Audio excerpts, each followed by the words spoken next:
Are you tired of prompting or telling your loved one to do things? Maybe do things around the house?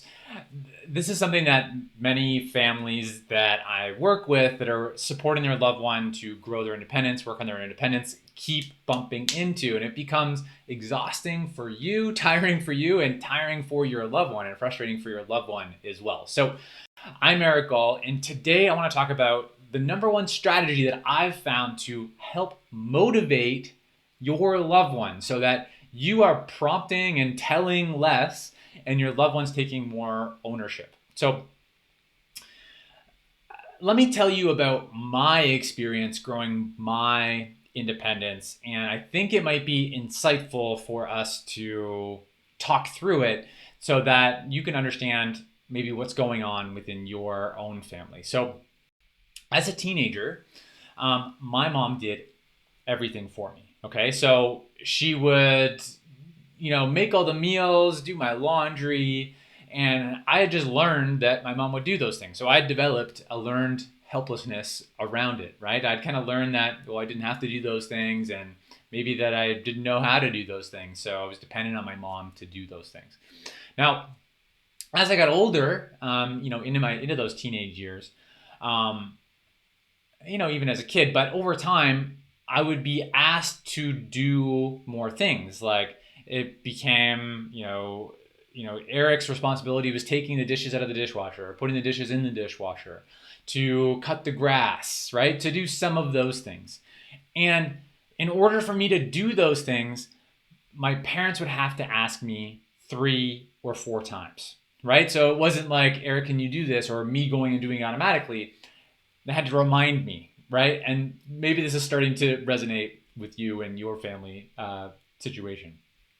So I just wasn't motivated, right? And like I did, like it. If I didn't do those things, right? If I didn't do the dishes, or I didn't cut the grass, I knew that my parents would do it. So they had to continually remind me, or prompt me or ask me to the point where they would get like angry, right? And like, Eric, go do this right now, or else, right? Maybe something was going to get taken away from me. Now, at some point, my parents switched gears and they realized that money would motivate me. So whether it was an allowance or a set amount for cutting the grass, there was some connection for me between money, wanting to earn money, and doing those tasks. So that worked for a while, right? So until that money became less of a motivator. And then my parents still had to remind me. Maybe they didn't have to remind me as much, or they had to remind me of, well, do you want to get paid? But there was that external, still that external push, that external motivation that was being applied, right? Whether it was the prompting or the money, that was coming from my parents. It wasn't my desire to do those things, right? So that external pressure, that external motivators weren't really that effective, and they wore off over time. And maybe you can relate to that experience within your family. Then I went to school, right? I left and I went to university. And that's when things changed for me. So my clothes piled up, my dinner wasn't being served, and I needed clothes and I needed food, right? So I had to make a decision, right? Do I want clean clothes? Do I want to eat?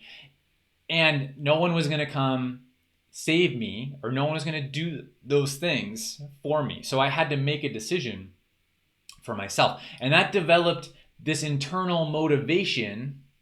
Well, I need clean clothes. So I've got to do my own laundry, right? I need to eat, so I need to get my own dinner, right? So it's this intrinsic or this internal motivation that built up inside me. And that often happens when we become more responsible for ourselves and there's no one else that's going to do it for us. So, naturally moving out for many people is that step.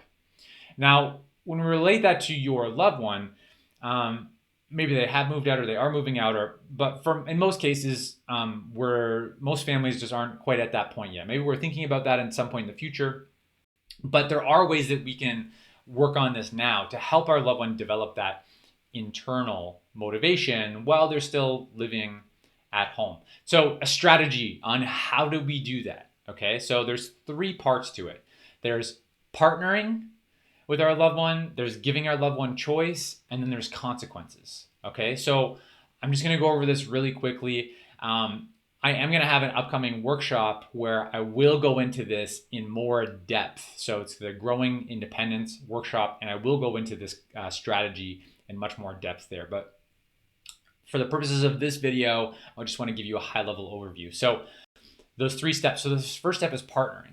So instead of just telling our loved one what we want them to do or how we want them to help out, it's having a conversation, looking at it from a collaborative perspective, and bringing our loved one into that household responsibility.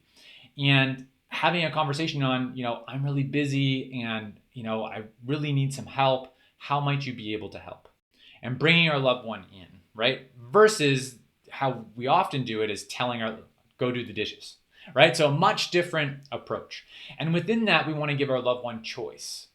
So we want our loved one to decide on how they are going to help, whether it's, the laundry or dishes or preparing meals or maybe something around their own self-care. But by giving our loved one choice, they are taking responsibility, and there's a sense of agency around it. It's like, I made that decision. That's what I'm going to do. Okay. And then the last piece, and that empowers our loved one, right? And then the last piece is around consequences. So you've heard me talk about consequences before, maybe so for example, if I don't do the laundry, then I'm going to have dirty clothes, and the clothes are going to pile up. I only have a limited amount of clothes. Eventually I'm going to run out. So the consequence is either I wear dirty clothes or I don't have clothes. So I need to do something about it, right? So to have that natural consequence and not to save our loved one to remove the consequence, then there's an opportunity for a conversation around the consequence, right? And developing that internal motivation, or that intrinsic motivation. Sometimes I use those words interchangeably, internal and intrinsic. So that's the strategy for you. I'm going to continue to talk more about it, and I'll talk more about it inside of the Growing Independence workshop, which I'll tell you more about soon. So I'd love it if you scroll down, left me a comment below, and let me know what was helpful for you in this video. I'm Eric Gall. Together, let's take a small step forward this week.